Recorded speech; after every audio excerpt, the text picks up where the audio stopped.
Hello दोस्तों, स्वागत है आप सबका आपके अपने YouTube चैनल इजी एजू के ऊपर। तो चलिए स्टार्ट कर देते हैं आज का जो टॉपिक है जल प्रदूषण। देखिए दोस्तों, वैसे तो टॉपिक बिल्कुल ही सिंपल सा है, ठीक है ना। जल प्रदूषण के बारे में हर कोई बता सकता है, लेकिन जब तक किसी टॉपिक को हम डीपली न पढ़े उसके बारे में हमें कंप्लीट नॉलेज नहीं होती है, ठीक है। बहुत सी ऐसी टर्में होती हैं जिसके बारे में अगर एग्जाम के अंदर पूछा जाए तो वे हमारे से उस टाइम पे नहीं बताई जाती। तो आज इस टॉपिक के अंदर हम प्रत्येक चीज़ को क्लियर करने जा रहे हैं और जल प्रदूषण के बारे में हम एक एक चीज़ पढ़ने जा रहे हैं। मैं आपको गारंटी देता हूं, अगर आप मेरे इस वीडियो में शुरू से लेकर आखिरी तक बने रहते हैं तो ये जो टॉपिक है आपको बिल्कुल क्लियर हो जाएगा। उससे पहले अगर आप मेरे चैनल पर नए हैं तो वीडियो को सब्सक्राइब ये चैनल को सब्सक्राइब ज़रूर कर दीजिएगा। तो चलिए स्टार्ट कर देते हैं। तो देखिए हमारा जो टॉपिक है वो क्या है, जल प्रदूषण के ऊपर है। तो देखिए पहले तो जान लेते हैं कि भाई जल प्रदूषण होता क्या है। तो देखिए डेफिनेशन यहाँ पे दी गई है, जल में विभिन्न प्रकार के हानिकारक पदार्थों के मिलने से जल प्रदूषण होता है, ठीक है। देखिए मैं आपको इमेज दिखा देता हूँ जिससे आप बिल्कुल आसानी से समझ जाएंगे। तो देखिए ये इमेज आप बिल्कुल आसानी से देख सकते हैं कि इसके अंदर क्या है, ये विभिन्न पदार्थ, ये जल के अंदर विभिन्न पदार्थ मिले हुए हैं। तो इनके मिलने से क्या है, देखिए ये देख सकते हैं यहाँ पे कहीं पे कूड़ा पड़ा हुआ है, कहीं पे कुछ है। तो ये क्या है, जो साफ जल था वो भी बिल्कुल बेकार हो जाता है, ठीक है ना। इसी को हम क्या कहेंगे, जल प्रदूषण कहेंगे, ठीक है। इसके बाद देखिए जल प्रदूषण का मुख्य कारण के अंदर क्या आते हैं। देखिए अब जो मुख्य कारण होता है वो बिल्कुल हमारे कारण या फिर जानवरों के कारण ही होता है, ठीक है ना।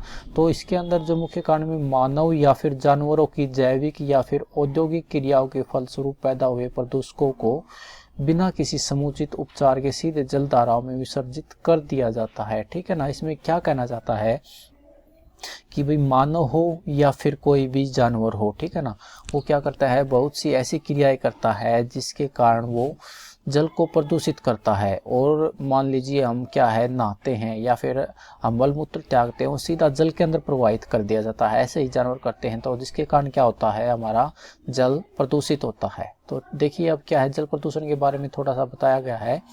जल प्रदूषण एक प्रमुख वैश्विक समस्या है, ठीक है ना। वैश्विक का समस्या का मतलब क्या है, पूरे विश्व में फैली हुई है, ये छोटी मोटी समस्या नहीं, बिल्कुल वैश्विक है। इसके लिए सभी स्तरों पर चल रहे मूल्यांकन और जल संसाधन नीति में संशोधन की आवश्यकता है, ठीक है ना। ये इसने क्या कहा है कि भाई हमें जो भविष्य है, भविष्य के अंदर इसको संशोधन करने की, मतलब इसके अंदर सुधार करने की बहुत आवश्यकता है, क्योंकि जल प्रदूषण के कारण पूरे विश्व में कई प्रकार की बीमारी और लोगों की मौत भी हो रही है, ठीक है ना। देखिए क्या है, चीन में इसके कारण क्या है, लगभग प्रतिदिन 14,000 लोगों की मौत भी हो रही है। देखिए तो जल प्रदूषण कितना खतरनाक है, जिसके कारण लगभग 14,000 लोगों की मौत भी हो रही है, जिसमें से लगभग 580 लोग भारत के, ठीक है ना। कि जितना जल प्रदूषण है इसके कारण बहुत सारे लोग मर भी रहे हैं, जिसमें से अगर भारत के लोगों की संख्या देखी जाए तो ये 580 लोग भारत के मरते हैं। ये सर्वे के अनुसार है। चीन में शहरों का 90% जल प्रदूषित होता है, ठीक है ना। चीन में जितने भी शहर हैं वहाँ का लगभग 90% जल ऐसा है जो प्रदूषित है। 2007 में एक जानकारी के अनुसार चीन में 50 लाख से अधिक लोग सुरक्षित पेयजल की पहुंच से दूर हैं, ठीक है ना। मतलब 50 लाख लोग ऐसे हैं जिसको पीने के लिए अच्छा जल भी नहीं मिलता। यह परेशानी सबसे अधिक विकसित देशों में होती है, ठीक है ना। जो भी विकसित देश हैं, अपना देश जो है विकासशील देश है, लेकिन विकसित देशों में ये परेशानी ज़्यादा होती है। उदाहरण के लिए अमेरिका में 45% धारा में बहते जल, ठीक है ना, 47% झील, 32% खाड़ी के जल के प्रति वर्ग मील को प्रदूषित जल में श्रेणी में लिया गया है, ठीक है ना। इतने % जल प्रदूषित है। चीन में राष्ट्रीय विकास विभाग के 2007 में दिए बयान के अनुसार चीन की 7 नदी में जहरीला पानी है जिससे त्वचा को हानि होती है, ठीक है ना। तो नदी के अंदर भी ऐसा जल है जिससे हम बिल्कुल नहाया नहीं जा सकता। तो देखिए अब देखते हैं इसके कारण क्या क्या होते हैं, ठीक है ना। मेन पॉइंट के ऊपर आते हैं, जो जल को प्रदूषित होने का कारण क्या है। सबसे पहले देखिए जो प्राकृतिक कारण है, मतलब प्रकृति के कारण जो कारण होता है। देखिए प्राकृतिक रूप से जो जल का प्रदूषण, जल में क्या होते हैं, कई खनिज पदार्थ ऐसे होते हैं, पौधों की पत्तियां हो जाती है या फिर ह्यूमस पदार्थ या प्राणियों के मलमूत्र आदि के मिलने के कारण जल प्रदूषण होता है, ठीक है ना। प्रकृति के कारण ये मोस्टली कि भैया ह्यूमस आदि जो बनता है, ह्यूमस आपने पता होगा ना, जो गले सड़े पदार्थों से बनता है। इसी प्रकार क्या है, जल जिस भूमि पर एकत्रित रहता है, यदि वहाँ की भूमि में खनिजों की मात्रा अधिक होती है, ठीक है, यदि खनिज की मात्रा अधिक हो जाती तो भी जल क्या हो जाता है, प्रदूषित हो जाता है। वे खनिज जल में मिल जाते हैं, ठीक है ना। इनमें देखिए मोस्टली जो क्या है, आर्सेनिक पदार्थ है, सीसा, ये सारी सारी धातुएं हैं, कैडमियम है और पारा आदि है, जिन्हें विषैले पदार्थ कहा जाता है, ठीक है। इसके बाद क्या है, यदि इनकी मात्रा अनुकूलतम सांद्रता से अधिक हो तो ये हानिकारक हो जाते हैं, ठीक है ना। अगर आवश्यकता से ज़्यादा अधिक ये मिल जाए जल के अंदर तो जल क्या होगा, बिल्कुल प्रदूषित हो जाता है, ठीक है। तो ये देखिए डायग्राम के अंदर भी आप देख सकते हैं। इसके बाद देखिए एक टर्म आती है रोगजनक, ठीक है। इसके टर्म को पहले हम समझ लेते हैं। यह कई रोगों के जनक होते हैं, इस कारण इन्हें क्या कहा जाता है, रोगजनक। तो देखिए रोगों के जनक कौन कौन से होते हैं, इसके अंदर क्या क्या आएंगे, विषाणु, जीवाणु, कवक, परजीवी, ये सब भी आते हैं, ठीक है।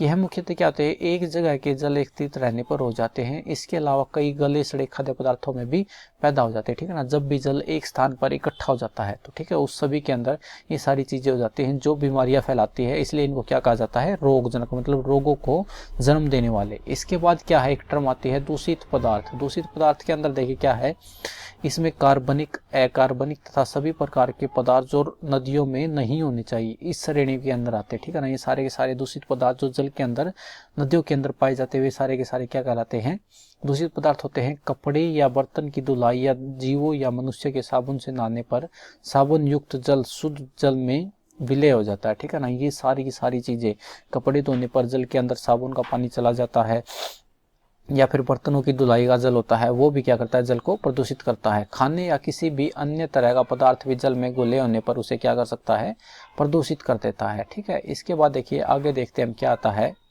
इसके बाद क्या है, पेट्रोल आदि पदार्थों का रिसाव समुद्री जल का प्रदूषण का कारण होता है, ठीक है ना। समुद्र पेट्रोल के कारण भी हो सकता है। पेट्रोल का आयात निर्यात समुद्री मार्गों से किया जाता है, ठीक है ना। जो समुद्र के मार्ग है वहां से पेट्रोल को मंगाया जाता है, तो उसके दौरान भी रिसाव हो जाता है, जिसके कारण क्या होता है, जल प्रदूषित होता है। इन जहाजों में कई बार रिसाव हो जाता है, ठीक है ना। यही बात है, जिस कारण से जहाज दुर्घटना का शिकार भी हो जाती हैं। इसके डूबने से तेल या आदि से तेल के समुद्र में फैलने से क्या हो जाता है, जल प्रदूषण होता है, ठीक है। तो इसके बाद देखिए क्या है, इसके बाद चलते हैं हम ऊष्मीय प्रदूषण। ऊष्मीय का मतलब क्या होता है कि भाई जो ऊष्मा से प्रदूषण है। तो देखिए ऊष्मा से प्रदूषण कैसे होता है, जैसे डायग्राम के अंदर भी आप देख सकते हैं। पहले टर्म को पढ़ते हैं। कई बड़े कारखाने क्या करते हैं, वस्तु आदि को गलाने हेतु बहुत गर्म करते हैं, ठीक है ना। बहुत बड़े बड़े जो कारखाने होते हैं वस्तुओं को गलाने के लिए क्या कर देते हैं, गर्म कर देते हैं। इसी के साथ उसमें कई ऐसे पदार्थ भी होते हैं जिन्हें कारखाने में उपयोग नहीं किया जा सकता, ठीक है ना। बहुत सारे पदार्थ ऐसे होते हैं जो कारखाने में उपयोग नहीं किए जाते हैं, उसे कहीं और डालने के स्थान पर उसे क्या कर देते हैं, वे नदियों के अंदर डाल देते हैं, ठीक है। और नदी के अंदर क्या है, जल होता है, जिसके कारण क्या होता है, जल प्रदूषण होता है, जिसके कारण नदी का पानी क्या हो जाता है, प्रदूषित हो जाता है। इसके उष्मा के कारण कई जलीय जीव जैसे मछली आदि की मौत भी हो जाती है, ठीक है ना। आपने कई बार देखा होगा कि भी मछली आदि भी मर जाती हैं, जो नदियों में कचरा खाकर उसे साफ करने का कार्य भी करती है, ठीक है ना। अगर आपने देखा होगा जिस जल के अंदर मछलियां होंगी वो जल बिल्कुल आपको साफ मिलता है, ठीक है। उष्मीय जल में ऑक्सीजन घुल नहीं पाता है और जिसके कारण भी कई जलीय जीवों का नाश हो जाता है, ठीक है ना। जब भी ये कचरा वगैरह चला जाता है तो ऑक्सीजन की कमी हो जाती है, जिसके कारण क्या होते हैं, जीव मर जाते हैं, ठीक है। तापीय या फिर उसमें प्रदूषण नदियों आदि में बहुत ही ठंडे जल प्रवाहित करने पर भी होता है, ठीक है। इससे सबसे बड़ा खतरा गर्म रहने वाली नदियों पर होता है, ठीक है। तो क्या है, तापीय या फिर उसमें प्रदूषण। कई बार क्या होता है, ठंडे जल के अंदर जब बहुत सारा गर्म पानी डाल दिया जाता है, तो यहाँ पे देखिए उसमें प्रदूषण का एग्जांपल दिया गया है। ये चिमनियाँ वगैरह होती है, ठीक है ना। इसके अंदर क्या किया जाता है, पदार्थों को गर्म किया जाता है और उनको और कहीं में प्रभावित करने के बजाय कहाँ पर, जल के अंदर ही छोड़ दिया जाता है। जल प्रदूषण के और बहुत कारण भी हो सकते हैं, ठीक है। उनके अंदर देखते हैं। सबसे पहले क्या है, मनुष्य के कार्यकलाप, ठीक है ना। मनुष्य जो डेली कार्य करते हैं, एक्टिविटी, मनुष्य के बहुत से क्रियाकलाप जल को प्रदूषित करते हैं। आपने देखा होगा कि भाई अपने घरों का कचरा सड़ी गली वस्तुएं आदि नाली में फेंक देते हैं। आपने देखा होगा ना, कई बार गलियों के अंदर क्या करते हैं, बोतल वगैरह या फिर प्लास्टिक की थैलियाँ वगैरह जल के अंदर ही डाल देते हैं। नदियों का यह जल तालाब नदियों में मिलकर उसे क्या कर देता है, प्रदूषित कर देता है। इसी प्रकार नदी तालाबों में नहाकर, कपड़े धोकर, जानवर आदि गाड़ियों का साफ कर जल को गंदा कर देते हैं, ठीक है। ये सारी चीजें हैं जो जल को गंदा कर देती हैं। कुछ स्थानों पर शवों को भी जन्म दे दिया जाता है। देवी देवताओं की मूर्तियों, ठीक है ना, कई बार जो मूर्तियां वगैरह जो पुरानी हो जाती है या टूट फूट जाती है, उनको भी क्या किया जाता है, नदियों के अंदर बहा दिया जाता है, ठीक है। इसके कारण क्या है, जल प्रदूषित हो जाता है। अस्पतालों में फेंका गया अपशिष्ट जंतुओं का जल मल मूत्र भी जल को क्या करता है, प्रदूषित करता है, ठीक है ना। ये अपशिष्टों जंतुओं का मल मूत्र, ये सारी चीजें, इससे जल में अनेक रोगों के जीवाणु मिल जाते हैं, ठीक है ना। जल के अंदर क्या मिल जाते हैं, रोगाणु मिल जाते हैं। इसके बाद देखिए क्या है, दूसरे नंबर पे हम देखते हैं खेती से, ठीक है ना। जो हम खेती करते हैं एग्रीकल्चर, उससे भी जल प्रदूषित कैसे होता है। फसलों को नष्ट होने से बचाने के लिए तथा पैदावार बढ़ाने के लिए क्या है, खरपतवार नाशक दवाइयाँ तथा अनेक प्रकार के खादों का उपयोग किया जाता है, ठीक है। आपने देखा होगा ना, छोटी क्लासों से ही पढ़ते आते हैं हम। इनमें प्रयुक्त घातक पदार्थ जल में घुलकर नदी तालाब में पहुंच जाते तथा जल को क्या कर देते हैं, प्रदूषित कर देते हैं, ठीक है ना। इसमें बहुत सारे खतरनाक पदार्थ होते हैं, जैसे एक आपने पदार्थ का नाम सुना होगा, एक पदार्थ होता है CFC, क्लोरोफ्लोरोकार्बन, ठीक है ना। ये बहुत बार एग्जाम में पूछा जाता है। तो ये भी क्या कर देता है, जल को बहुत प्रदूषित करता है। इसके बाद देखिए क्या है, उद्योगों से मतलब जो इंडस्ट्री है, उनसे भी जल प्रदूषित कैसे होता है। विभिन्न उद्योग धंधों में मुख्य पदार्थ के निर्माण के साथ साथ कुछ अनुपयोगी पदार्थ, अपशिष्ट पदार्थ भी बनते हैं। यह परिशिष्ट पदार्थ प्रायः क्या होते हैं, हानिकारक होते हैं। जब कारखानों में इन अपशिष्ट पदार्थों के निकासी की व्यवस्था उचित नहीं होती, तब उसे क्या कर देते हैं, वे नदियों के अंदर बहा देते हैं, ठीक है, जिससे जल प्रदूषित हो जाता है। जब यह जल पेड़ पौधों तथा जीव जंतुओं द्वारा उपयोग किया जाता है, तब उन्हें क्या करता है, ये हानि पहुंचाता है। अपशिष्ट पदार्थों में यदि लेड, मरकरी, हमने पढ़ा था ना ऊपर, आपसे अगर पूछा जाए, जो हमारा लेड होता है ना, शीशा होता है Pb, मरकरी क्या होता है, Hg होती है हमारा, पारा होता है, क्रोमियम हमारा, क्रोमियम Cr होता है, कैडमियम हमारा Cd, ये सारी की सारी क्या होती हैं, धातुएं होती हैं, और ये शरीर के लिए बहुत ही खतरनाक होती है, ठीक है। अगर जल के अंदर इनकी मात्रा अधिक हो तो क्या करती है, ये शरीर को बहुत ज़्यादा नुकसान पहुंचाती है। अब एक चीज़ और आती है कि भाई जो जल प्रदूषण होता है उसको मापन भी किया जा सकता है, ठीक है ना। मापन किया जा सकता है, इसके मापने हेतु बहुत सारी विधियाँ उपलब्ध है। तो उनके अंदर से हम एक दो विधि यहाँ पे मेन देखेंगे। सबसे पहले देखिए रासायनिक परीक्षण के द्वारा। रासायनिक परीक्षण के द्वारा देखिए क्या है, जल के कुछ नमूने लेकर रासायनिक प्रक्रिया द्वारा यह ज्ञात किया जा सकता है कि इसमें कितनी अशुद्धता होती है, ठीक है ना।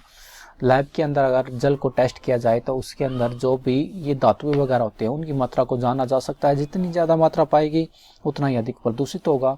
कई प्रकाशित विधियाँ कार्बनिक और अकार्बनिक दोनों तरह के यौगिकों के लिए उपलब्ध होती है, ठीक है। इसमें क्या करते हैं, मुख्यतः पीएच के बारे में आपने सुना होगा ना, जो साइंस के अंदर पढ़ती है, पीएच पावर ऑफ हाइड्रोजन भी बोल देते हैं। हाइड्रोजन का फार्मूला H2 होता है ना, या फिर हाइड्रोनियम आयन भी बोल देते हैं, इसको हम H3O लिखते हैं, ठीक है। और जीवों द्वारा ऑक्सीजन की आवश्यकता आदि है, ठीक है। इसके बाद देखिए जैविक परीक्षण के द्वारा हम कैसे माप सकते हैं। जैविक परीक्षण में पेड़ पौधे, जीव जंतु आदि का उपयोग किया जाता है। इसमें उनके स्वास्थ्य और बढ़ने की गति आदि को देखकर उनके रहने के स्थान और पर्यावरण की जानकारी मिलती है, ठीक है। इसके बाद क्या है, प्रदूषण पर नियंत्रण कैसे कर सकते हैं, ठीक है। तो ये लास्ट बच जाता है। ये सारी ऊपर चीज़ें हमने पढ़ ली भाई, क्या क्या प्रदूषण के कारण है, कैसे जल प्रदूषण को हम माप सकते हैं। अब मेन चीज़ रहती है कि भाई इसको कंट्रोल कैसे किया जाए। तो सबसे पहले है जल शोधन, जल को शोधन करके उसकी शुद्धि करके, ठीक है। जल प्रदूषण पर नियंत्रण हेतु नालों की नियमित रूप से क्या करनी चाहिए, सफाई करनी चाहिए। जितनी भी जो हमारी सीवरेज है उनकी डेली सफाई होनी चाहिए। नंबर 2 क्या है, ग्रामीण इलाकों में जल निकासी है तो पक्की नालियों की व्यवस्था नहीं होती है, ठीक है ना। नालियाँ क्या होती है, कच्ची होती है, जिससे क्या होता है, इसका कारण जल कहीं भी अस्त व्यस्त तरीके से चला जाता है, ठीक है ना। जो जल होता है बिल्कुल एक निश्चित दिशा में न जाकर आसपास फैल जाता है, किसी नदी, नहर आदि जैसे स्रोत पर पहुंच जाता है, ठीक है। इस कारण नाली को ठीक से बनाना चाहिए और उसे जल के किसी भी स्रोत से दूर रखने का कार्य करना चाहिए।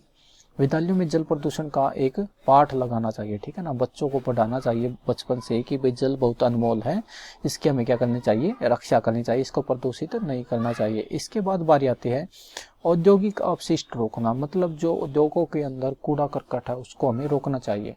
कई उद्योग वस्तु के निर्माण के बाद शेष बची सामग्री जो किसी भी कार्य में नहीं आती है, ठीक है ना, उसे नदी आदि स्थानों में डाल देते हैं।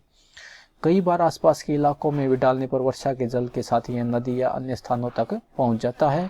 इस प्रदूषण को रोकने तो उद्योगों द्वारा सभी प्रकार की शेष बची जानकारी को क्या करना चाहिए, सही ढंग से नष्ट किया जाना चाहिए, ठीक है ना। उसे जल के अंदर नहीं छोड़ना चाहिए। कुछ उद्योग सफलतापूर्वक इस नियम का पालन करते हैं, शेष सभी बचे पदार्थों या तो पुनः उपयोग करते हैं या फिर उसे सुरक्षित रूप से नष्ट कर देते हैं। ठीक है, इसके अलावा इस तरह के पदार्थों को कम करने तो अपनी निर्माण विधि में भी परिवर्तन करना चाहिए। ठीक है ना, ऐसी विधि करनी चाहिए जिससे जो अपशिष्ट बिल्कुल कम मात्रा में बचे। ठीक है, जिससे इस तरह के पदार्थ बहुत ही कम बचते हैं। ठीक है, वैसे तो और भी बहुत सारी चीज़ें, लेकिन जो इम्पोर्टेंट था वो सारी चीज़ें हमने यहाँ पे कर ली हैं। तो वीडियो थोड़ा सा लंबा ज़रूर है, लेकिन इसके अंदर हमने बहुत सारी चीज़ें की हैं। वीडियो में अगर आप नए हैं तो चैनल को जो है सब्सक्राइब ज़रूर कर दीजिएगा और वीडियो को लाइक और शेयर ज़रूर करना। इससे और भी ज़्यादा इम्पोर्टेंट जो भी वीडियोज़ हैं हम लाते रहेंगे।